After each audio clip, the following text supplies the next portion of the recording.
इटावा के सरकारी अस्पताल की मॉर्चरी में रखा एक रेफ्रिजरेटर अपने आप में एक पूरी कहानी बन गया। असल में उस रेफ्रिजरेटर में रखी एक लाश, यूं कहें कि एक कंकाल, पूरे 40 महीनों तक अपने अंजाम तक पहुंचने का इंतज़ार करता रहा। ये पूरी कहानी आपको हैरान कर देगी। तो नमस्कार दोस्तों, क्राइम चैनल पर आपका स्वागत है। उम्मीद करती हूँ आप सब लोग बहुत अच्छे होंगे। दोस्तों, क्राइम चैनल में आगे बढ़ें और कहानी पूरी सुने उससे पहले यही कहना चाहूँगी कि अगर अभी तक आपने चैनल को सब्सक्राइब नहीं किया है तो सबसे पहले आप चैनल को सब्सक्राइब कर लीजिए और इसके साथ ही बेल आइकन ज़रूर प्रेस कीजिएगा फर्दर नोटिफिकेशन के लिए। और इसके साथ ही कहानी में लास्ट तक जुड़े रहें और कहानी के बारे में आपकी कोई भी राय हो तो कमेंट बॉक्स में कमेंट करके ज़रूर बताएं। तो चले दोस्तों, समय ना लेते हुए चलते हैं अपनी आगे की कहानी पर। लगभग 3.5 साल से एक सरकारी अस्पताल के मुर्दा घर में एक लड़की का कंकाल रखा हुआ था। इस दौरान लड़की के माता पिता थाने से लेकर अदालत तक दौड़ लगाते रहे। वो चाहते थे कि कम से कम उन्हें अंतिम संस्कार के लिए उनकी बेटी का कंकाल दे दिया जाए ताकि उसकी आत्मा को शांति मिल सके, लेकिन पुलिस के लापरवाह रवैये की वजह से ऐसा हो ना सका। फिर करीब 2 साल बाद किसी को डीएनए टेस्ट कराने का आइडिया आया, मगर इसके बाद कहानी और उलझ गई। इटावा के सरकारी अस्पताल की मॉर्चरी में रखा एक रेफ्रिजरेटर अपने आप में एक पूरी कहानी बन गया। असल में उस रेफ्रिजरेटर में रखी एक लाश, या यूं कहें कि एक कंकाल, पूरे 40 महीनों तक अपने अंजाम का इंतज़ार करता रहा। घरवाले कंकाल को इस रेफ्रिजरेटर से बाहर निकालने के लिए पुलिस थाने से लेकर अदालत की चौखटों पर एड़ियां रगड़ते रहे, लेकिन कंकाल को रेफ्रिजरेटर से आज़ादी नहीं मिल सकी। और तो और इन 40 महीनों में 2 बार उस कंकाल का डीएनए एग्जामिनेशन हुआ, मगर दोनों ही बार रिपोर्ट ऐसी आई कि मरने वाले शख्स की पहचान ही साबित नहीं हो सकी। और इसी के साथ कंकाल की कैद की मियाद भी लगातार बढ़ती रही। मगर 40 महीने बाद अचानक एक रोज़ कुछ ऐसा हुआ कि रेफ्रिजरेटर में कैद वो कंकाल एक ही झटके में न सिर्फ आज़ाद हो गया, बल्कि रिहाई के फ़ौरन बाद उसे उसकी सही जगह भी मिल गई, यानी कंकाल का अंतिम संस्कार भी हो गया। लेकिन अब सवाल ये है कि 2 बार डीएनए जांच के बावजूद जिस कंकाल की पहचान साबित नहीं हो सकी, आखिर 40 महीने के बाद ऐसा क्या हो गया कि एकाएक मरने वाले की पहचान साफ हो गई। और सवाल ये भी है कि अगर कंकाल की पहचान साफ हो गई तो फिर उस शख्स को कंकाल बनाने के दोषी यानी उसके कत्ल के गुनहगारों का क्या हुआ। तो अब आप एक रेफ्रिजरेटर कैद रहे इस कंकाल की मर्डर मिस्ट्री सुनेंगे, जो यकीन मानिए कि दांतों तले उंगली दबा देगी। इस कहानी की शुरुआत होती है आज से कोई 3 साल और 4 महीने पहले। इटावा ज़िले की जसवंत नगर तहसील का गांव है चक सलेमपुर। उसी चक सलेमपुर की रहने वाली 19 साल की इस लड़की रीता 19 सितंबर 2020 को अचानक अपने घर से गायब हो गई। रीता किसी से मिलने जाने की बात कहकर घर से निकली और ऐसे गुम हुई कि किसी को ढूंढने पर भी नहीं मिली। इसी बीच घर वालों ने न सिर्फ अपने तौर पर रीता की बहुत तलाश की, बल्कि उसकी गुमशुदगी की रिपोर्ट भी दर्ज कराई। लेकिन इससे पहले कि पुलिस रीता के बारे में कोई खास जानकारी जुटा पाती, गांव के बाहर एक बाजरे के एक खेत से एक कंकाल बरामद हुआ। कंकाल को देखकर साफ था कि उसकी मौत किसी केमिकल से जलाए जाने के चलते हुई है, या फिर कत्ल के बाद लाश पर केमिकल डाला गया है। वैसे तो कंकाल को देखकर मरने वाले की पहचान नामुमकिन थी, लेकिन कंकाल के पास से मिला एक लेडीज चप्पल और कपड़े इस बात की तरफ इशारा कर रहे थे कि ये कंकाल किसी और का नहीं, बल्कि बमुशक्कल हफ्ते भर गायब हुई रीता का ही है। रीता के घर वालों को भी जब इस कंकाल का पता चला तो वो भागे भागे उस खेत के पास पहुँचे और कंकाल को अपनी बेटी का होने की बात कहते हुए उस पर दावा कर दिया। घर वालों का कहना था कि चूंकि कंकाल के पास से मिले कपड़े और चप्पल रीता के ही हैं, ये लाश रीता के सिवाय किसी और की हो ही नहीं सकती। और तो और घर वाले रीता को इस हाल में पहुंचाने वाले यानी उसके कातिलों के नाम भी बता रहे थे, मगर रीता की गुमशुदगी की रिपोर्ट दर्ज होने, गांव के बाहर से कंकाल के बरामद होने और कंकाल के साथ ही रीता के कपड़े और चप्पल मिलने के बावजूद पुलिस ने रीता के घर वालों के दावे पर यकीन नहीं किया और किसी साइंटिफिक रिपोर्ट के बगैर उन्हें वो कंकाल सौंपने से भी मना कर दिया।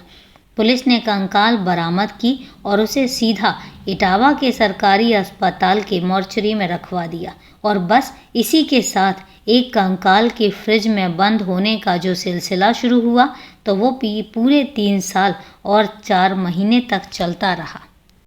इस बीच रीता के घर वालों ने हर मुमकिन कोशिश की, यहाँ तक कि अपने ही पड़ोस में रहने वाले एक राम कुमार नाम के एक शख्स और उसके घर वालों पर अपनी बेटी के कत्ल का मुकदमा भी दर्ज करवा दिया।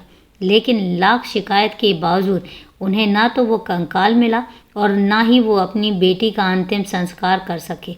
लेकिन वक्त गुजरता रहा और 2 साल में पहली बार इटावा पुलिस ने साल 2022 के शुरुआती दिनों में कंकाल के साथ साथ रीता के माता पिता का डीएनए सैंपल कलेक्ट किया और उसे फॉरेंसिक जांच के लिए हैदराबाद की लेबॉर्ट्री में भिजवा दिया। लेकिन रीता के घर वालों को तब जोर का झटका लगा जब 26 मार्च 2022 को लैब से आई रिपोर्ट से ये बात साफ नहीं हो सकी कि लाश उनकी बेटी की ही है या नहीं।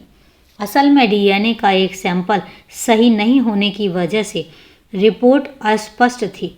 चूँकि रिपोर्ट साफ नहीं थी तो रीता के घर वालों ने उनकी दोबारा डीएनए जांच करवाने की मांग शुरू कर दी। इसके बाद पुलिस ने फिर से उसी साल यानी 18 अगस्त 2022 को एक बार फिर से कंकाल के साथ साथ रीता के माता पिता का डीएनए सैंपल कलेक्ट करवाया और दोबारा जांच के लिए भिजवाया। लेकिन सितम देखिए, इस कोशिश का नतीजा भी वही निकला जो पहली बार निकला था। लैब से बताया गया कि सैंपल ठीक नहीं होने की वजह से डीएनए मैचिंग को लेकर किसी नतीजे पर पहुंचना मुमकिन नहीं है। यानी कंकाल को लेकर घर वालों का इंतजार एक बार फिर से लंबा हो गया। अब हार कर रीता के घर वालों ने हाई कोर्ट का दरवाज़ा खटखटाया। चूँकि इससे पहले दोनों बार रिपोर्ट साफ नहीं आई थी और कंकाल भी जिस तरह फ्रीजर में ही पड़ा हुआ था, घर वालों ने एक बार फिर से कंकाल से उनकी डीएनए मैच करवाने की गुहार लगाई और कहा अगर ज़रूरत पड़े तो वो इसके लिए खर्च वहन करने को भी तैयार हैं। घर वालों की इस फरियाद को हाईकोर्ट ने न सिर्फ गंभीरता से लिया बल्कि इस बात पर भी हैरानी जताई कि आखिर कैसे पुलिस ने 3 साल से भी ज़्यादा समय से एक कंकाल को फ्रीजर में रख छोड़ा है, जबकि किसी भी लावारिस लाश को ज़्यादा से ज़्यादा 72 घंटे तक मॉर्चरी में रखे जाने का नियम है और इसके बाद ज़रूरी सैंपल सुरक्षित रखकर उसका अंतिम संस्कार कर दिया जाता है। लेकिन ये मामला थोड़ा अलग था। यहाँ पूरा का पूरा कंकाल ही फ्रीजर में पड़ा हुआ था, लेकिन सैंपल की सही तरीके से कलेक्ट नहीं कर पाने की वजह से यह मामला अभी भी अनसुलझा था। मगर कहानी में असली ट्विस्ट तब आया जब अदालत के आदेश पर इटावा पुलिस ने तीसरी बार डीएनए सैंपल कलेक्ट करवाए, कंकाल के भी और रीता के माता पिता के भी। और इस बार जब डीएनए की रिपोर्ट सामने आई तो वही हुआ जिसका दावा रीता के घर वाले 3 साल से भी ज़्यादा समय से कर रहे थे। साइंटिस्ट ने रिपोर्ट दी कि कंकाल किसी और का नहीं बल्कि चक सलेमपुर गांव की लड़की रीता का ही है। अब पुलिस ने आनन फानन में न सिर्फ रीता के घर वालों को बुलाकर 3 साल और 4 महीने बाद अचानक वो कंकाल उनके हवाले कर दिया, बल्कि जल्दबाजी में गांव के ही एक खेत में उसका अंतिम संस्कार भी करवा दिया। रीता के वो अवशेष पुलिस ने अपनी मौजूदगी में घर वालों से ही ज़मीन में दफन करवा दिए। यानी जो डीएनए सैंपल 2 जांच में फेल हो गया, तीसरी बार लिए गए सैंपल से न सिर्फ डीएनए की रिपोर्ट क्लियर हो गई बल्कि ये भी साफ हो गया कि कंकाल रीता का ही है। फिलहाल पूरे 40 महीने बाद मॉर्चरी में बंद एक कंकाल की रिहाई तो हो गई उसका अंतिम संस्कार भी हो गया। और तो और घर वालों को भी ये राहत मिल गई कि वो अपनी बेटी का अंतिम संस्कार कर सके।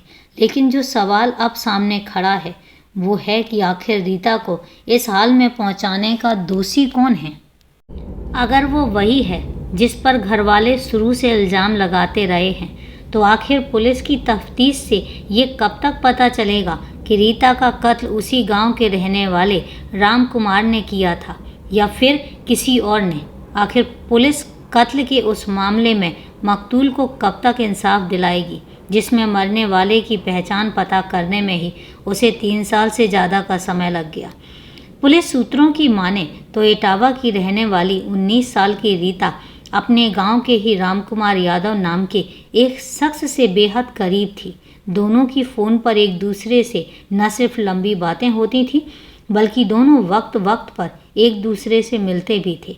लेकिन दिक्कत ये थी कि दोनों न सिर्फ अलग अलग बिरादरी के थे, बल्कि रामकुमार शादीशुदा और बाल बच्चेदार था।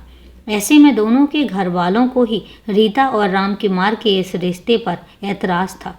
यही वजह है कि जब गांव के बाहर खेत से एक कंकाल मिला और कंकाल के पास से रीता के चप्पल और कपड़े मिले, तो रीता के घर वालों ने सीधा इल्ज़ाम रामकुमार और उसके घर वालों पर लगाया।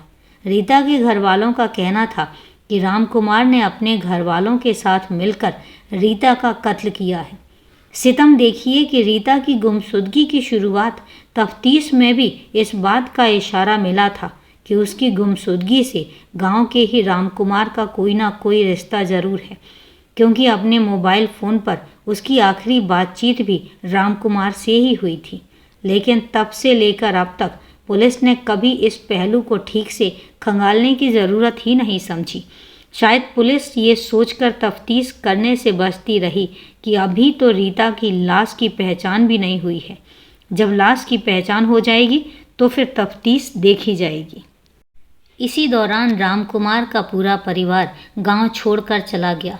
लेकिन अब डीएनए रिपोर्ट में कंकाल रीता का होने की बात साफ होने पर अचानक रामकुमार ने कोर्ट में सरेंडर कर दिया। इधर 3 सालों से ज़्यादा का वक्त गुजरने के बावजूद अब तक पुलिस को रीता का मोबाइल फ़ोन भी नहीं मिला है, और अब इतने साल बाद इस बात की गुंजाइश भी कम है कि रीता का मोबाइल फ़ोन पुलिस कभी बरामद कर पाएगी। और इस तरीके से कातिल सामने होते हुए भी एक लड़की को इंसाफ नहीं मिला। तो दोस्तों, ये थी पूरी कहानी, और कहानी को लास्ट तक सुनने के लिए आपका तहे दिल से धन्यवाद। दोस्तों, कहानी के बारे में आपकी कोई भी राय है तो कमेंट करके ज़रूर बताएं, और जुड़े रहें ऐसी ही सच्ची कहानियों के लिए। तो चलिए दोस्तों, मिलते हैं फिर कल एक नई सच्ची कहानी के साथ। तब तक के लिए सेफ रहें, सुरक्षित रहें और अपना ध्यान रखें।